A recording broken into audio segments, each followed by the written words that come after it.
Significado metafísico de los 10 mandamientos de Moisés.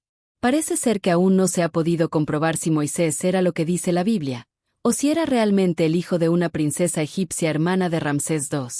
Su nombre significa, extraído de las aguas, en el simbolismo bíblico, y como la Biblia, en gran parte está formada por relatos simbólicos destinados a proteger la gran verdad contra las interpretaciones erróneas de aquellos que no tengan la madurez necesaria para ponerla en práctica. Es muy posible que todo el relato bíblico, respecto a su nacimiento hebreo y su adopción por la princesa, sea también simbólico y no histórico. En todo caso, la verdad de su procedencia no afecta lo que él enseñó. Moisés sí fue un gran iluminado, un gran maestro de la verdad metafísica, que no solamente liberó al pueblo hebreo de la esclavitud y las condiciones infrahumanas en que se hallaban, sino que también enseñó a muchas tribus errantes que se fueron agregando a su grupo en el desierto.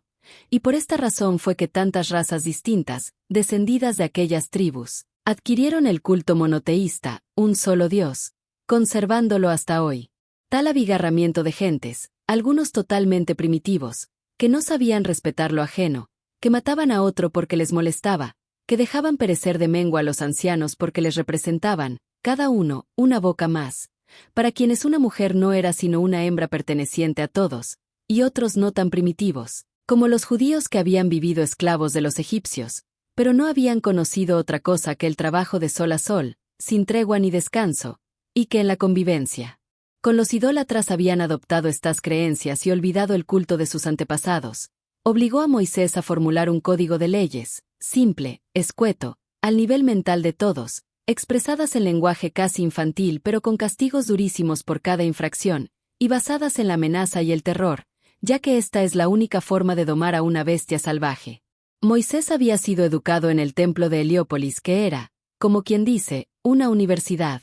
Allí enseñaba lo que llamaban geometría en aquel entonces, y que incluía, no solamente las matemáticas, sino la metafísica, la astrología, la numerología, significado de los números, y un simbolismo triple que usaban los de aquellos tiempos para dejar registrada su sabiduría, al servicio de las generaciones futuras, a medida que evolucionaran. El primer aspecto de esta simbología era sencillo, se refiere a la vida y mundo de los humanos. El segundo aspecto es metafísica. Trata la misma condición, pero en el plano mental. El tercer aspecto es jeroglífico y trata el mismo asunto en el plano espiritual, y este último aspecto es tan profundo, que dice no ser inteligible sino para los espíritus puros. Y aquí está nuestra primera exposición del principio de correspondencia que dice: como es arriba es abajo, como es abajo es arriba. Abajo, significa, en el plano material, en las condiciones humanas, en lo visible. Arriba, se refiere a lo invisible, a lo mental y por supuesto a lo abstracto, espiritual. Lo que dice el principio de correspondencia es que las leyes todas actúan en todos los planos, y que las condiciones en un plano se repiten en el plano superior como también en el plano inferior. Esto lo irás viendo claro de aquí en adelante. Así elaboró Moisés sus 10 mandamientos o Sefer Bereshit, como se llama este código de leyes en idioma hebreo, para que la humanidad a medida que fuera evolucionando y despertando, se fuera iniciando en la enseñanza superior, y la siguiente interpretación no es invento de ningún hombre. Fue dejada en claves conocidas por los muy adelantados pero mantenidas ocultas a través de estos milenios. Como verás luego, ya la humanidad aprendió la primera lección, o sea, que aprendió a obedecer la ley en su primer aspecto. La mayoría es adulta mental y moralmente. Hay un gran sector de la humanidad que ya está protestando en su interior por las contradicciones que hay entre el dogma y el sentido común, y esta es la señal que indica el momento de dar el paso hacia adelante. La mayoría, pues, comienza a razonar en escala alta. En síntesis, los 10 mandamientos dicen: 1. No hay sino un Dios. 2. No fabricarás imágenes, no las adorarás ni les rendirás culto. 3. No tomarás en vano el nombre del Señor tu Dios. 4. Acuérdate de santificar el día séptimo. 5. Honra a tu padre y tu madre. 6. No matarás. 7. No cometerás adulterio. 8. No hurtarás. 9. No levantarás falso testimonio. 10. No codiciarás. Este grupo de leyes se divide en 2 grupos. 8 mandamientos aparentan ser prohibiciones y comienzan con la palabra no. Estos son los número 1, 2, 3, 6, 7, 8, 9 y 10. Los números 4 y 5 son recomendaciones. A primera vista, el ser humano que aún no ha aprendido a razonar en el plano mental espiritual, los entiende como prohibiciones o normas de conducta. Esto era necesario para que la gran mayoría de la humanidad recibiera la noticia, y luego se acostumbrara a no matar, no robar, no mentir, no codiciar, a pensar en el prójimo y a la idea de un solo Dios. En tiempos de Moisés, la población del mundo se hallaba reducida a un número y a un sector de la tierra relativamente muy pequeños. Sin embargo, en esa área y ese número pequeños, la gran mayoría era totalmente ignorante, y el resto menos ignorante solo contaba con algunos realmente adelantados o educados. A la gran masa humana de hoy le ha costado tremendos golpes y porrazos, individuales y colectivos, aprender a comportarse habitualmente de acuerdo con las reglas de ética sentadas por Moisés. Y aún visto por encima, diríamos que no es así. Diríamos que la humanidad sigue matando, robando y mintiendo como si tal cosa, pero esto no es la verdad. No es verdad con respecto a la gran mayoría. La gran mayoría desea la libertad de adorar al Dios único como a ella mejor le plazca. La gran mayoría ya no roba, ni mata. La gran mayoría ama y cuida a sus ancianos. Y finalmente, la tierra entera conoce y cumple la recomendación de descansar un día por semana. Es la minoría la que rompe las leyes terrenas. Es una minoría muy reducida la que vive en las cárceles. Es la minoría la que desconoce a Dios. Y finalmente, si aún existen humanos que ignoran que hay una cosa llamada la ley para castigar al que se comporte mal, esos son la gran excepción que comprueba el adelanto de la mayoría. Ha llegado, pues, el momento merecido ya por la gran mayoría humana, de dar el próximo paso adelante, o sea, de recibir y comprender el segundo aspecto de la trilogía simbólica ya mencionada, el que trata del plano mental, porque el tercer aspecto, el jeroglífico, no lo comprenderemos hasta que seamos limpios de todo error. Cuando se nos pueda catalogar de espíritus puros, o sea, cuando hayamos aprendido a amarnos los unos a los otros. Y vamos al grano.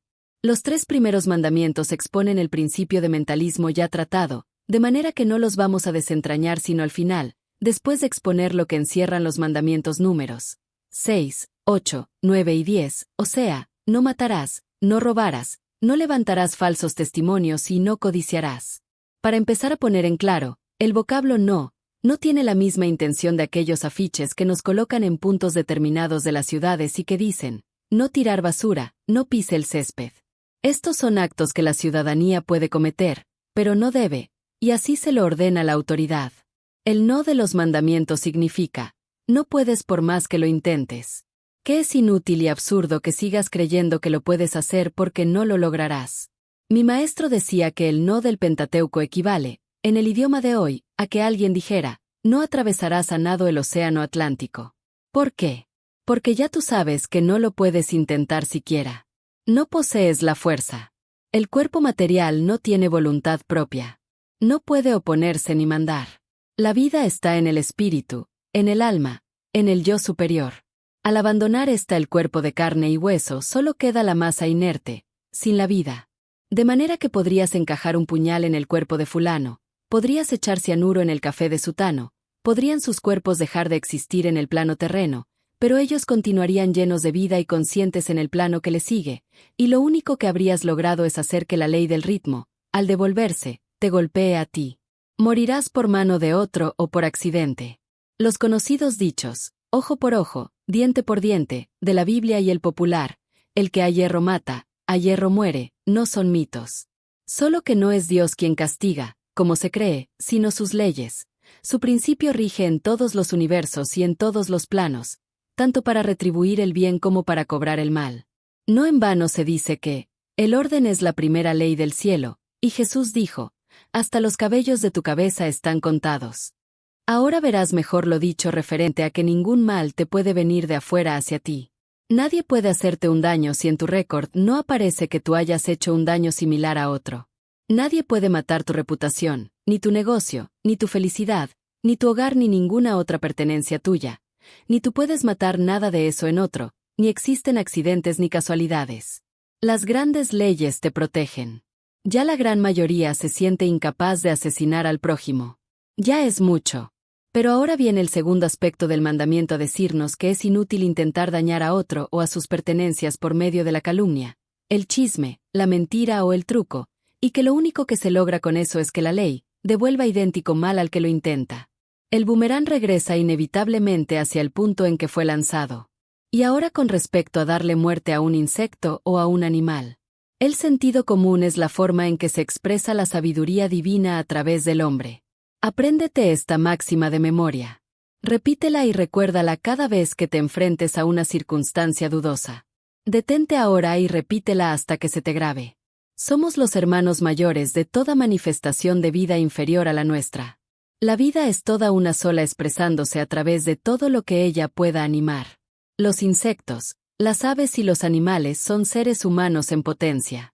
Están en etapas muy tempranas de su evolución y algún día, después de muchos milenios adquiriendo sustancia y materiales, experiencias y prácticas, elevándose de forma en forma, de reino en reino, llegarán a condensar todo esto en la forma exterior de un ser humano. Casi nunca se retrocede. Es decir, que se puede estacionar y retardar, desviar y optar por un camino distinto, pero el ejemplo de no retroceder jamás lo da nuestra Tierra. Ella jamás vuelve sobre sus pasos. Empleó millones de años en transformarse de nebulosa en planeta y allí en producir seres vivientes. El día jamás se devuelve de las 7 de la noche a las 12 del día del mismo día. El hombre no puede destruir su esencia para renacer en un animal. Sabiendo todo esto, al contemplar un animalito viviente, debe darnos una compasión muy grande pensar el trabajo que está haciendo y que le está costando, aprender a movilizarse, a adaptarse y manejarse en su mundito de una dimensión, y que al destriparlo con el pie le estamos cortando en seco su minúscula aunque valiosa experiencia. Esto lo aprenderás mejor en el principio de vibración. Pero, y es un pero muy grande, la sabiduría divina, a través del sentido común, nos convierte en jueces aún siendo los hermanos mayores. Vamos a decir que un día en nuestra casa limpia, ordenada y aseada, aparece una cucaracha. Estoy cansada de verte dar el salto con el zapato en la mano. Y, grac, pereció la pobre. Y ahora me dirás, ¿pero cómo? ¿Voy a dejar que se cunda mi casa de esos animales? No, en absoluto. No puedes, ni debes permitir que permanezca ni un segundo más bajo tu mismo lecho.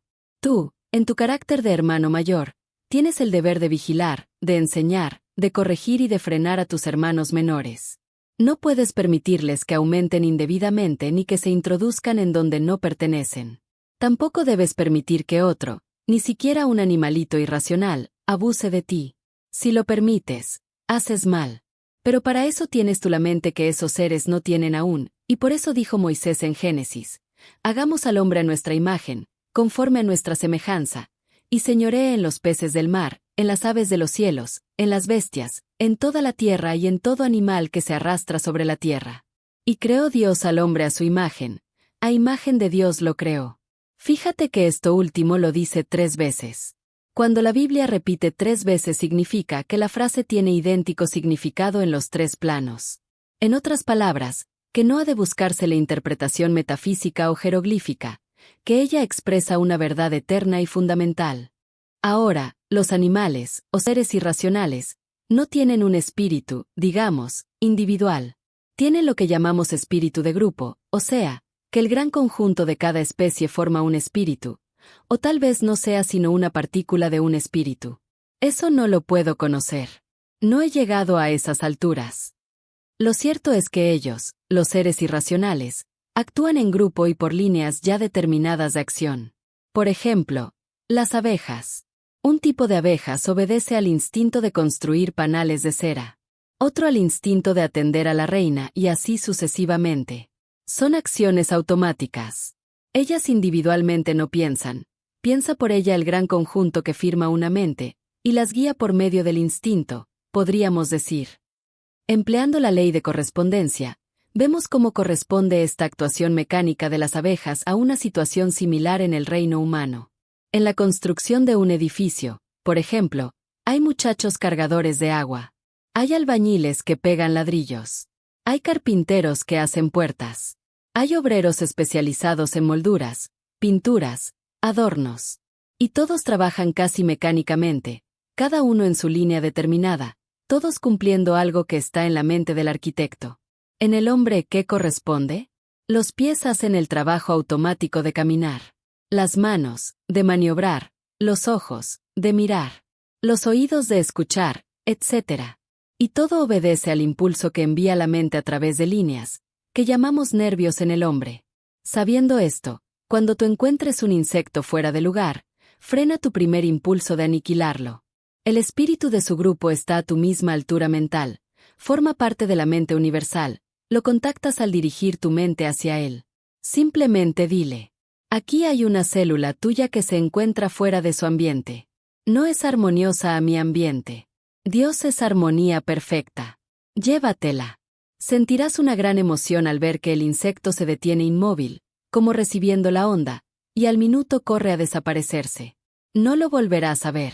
Y en el caso de que tu propia conciencia no está aún segura de la verdad que te acabo de enseñar, bien sea que tú sientas dudas del resultado, o que hagas el tratamiento con demasiada violencia y ves que el animal continúa molestándote, dale 3 chances. Dile al espíritu grupo: si no te lo llevas pronto, voy a tener que matarlo. Generalmente no te verás en el caso de matarlo. En muy pocos casos se resiste a irse. Solo cuando él mismo está buscando la muerte porque ya ha vivido su vida. Y en ese caso, cuando te lo indique tu sentido común, que es la sabiduría divina en ti, mátalo con un golpe fuerte y seco. No lo dejes a medio vivir, agonizando. Y sin violencia de tu ánimo, sin rabia ni disgusto, dile: ¿qué evoluciones en mejor especie? Todo depende de la intención y el pensamiento con que se ejecute. Hay sectas y órdenes de las que se dicen ocultistas, que no comen carne. Alegan que las vibraciones de dolor del animal al ser matado contaminan al alma humana. Alegan también que las vibraciones de la especie inferior degradan al ser. El Maestro Jesús negó esta creencia cuando dijo: no es lo que entra por su boca lo que contamina al hombre, sino lo que de su boca sale, porque lo que sale de la boca, del corazón procede. Y de acuerdo con Moisés repetimos: nadie ni nada puede dañarnos de afuera, a menos que lo hayamos merecido, a menos que lo aceptemos por creer que sí es posible. Pero cuando conocemos esta verdad y la recordamos siempre, nada ni nadie puede causarnos daño alguno. El gusto por comer carne, o la necesidad de la carne como alimento solo significa que el individuo aún conserva una cantidad de su naturaleza animal carnívoro, se entiende. No ha llegado aún al punto en que sus células pueden prescindir del alimento ingerido del exterior, eso es todo, porque limitarse obligatoriamente a comer frutas y verduras no es una prueba de elevación espiritual, ya que la vaca y el caballo no comen sino hierba y granos.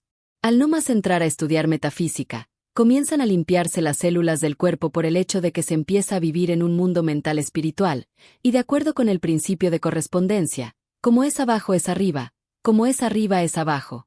Todo el ser evoluciona a la vez. El estudiante nota, tarde o temprano, que comienza a no necesitar la carne como alimento, y llega a aborrecerla sin que nada ni nadie lo fuerce a ello. Algo muy importante: cuando estudies el principio de vibración podrás comprobar la verdad científica que es imposible que una vibración de menor frecuencia pueda dominar a una de mayor frecuencia. El animal vibra en un plano inferior al hombre. ¿Cómo podrá jamás afectar a éste?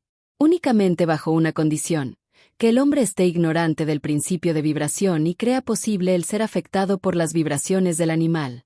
Creyéndolo, lo está aceptando y por lo tanto sometiéndose a una ley inferior a él. Por esta misma razón es que no se puede matar. La vida es positiva. La muerte es negativa, o sea, que es la negación de la vida. La vida es indestructible. No puedes matar por más que lo intentes.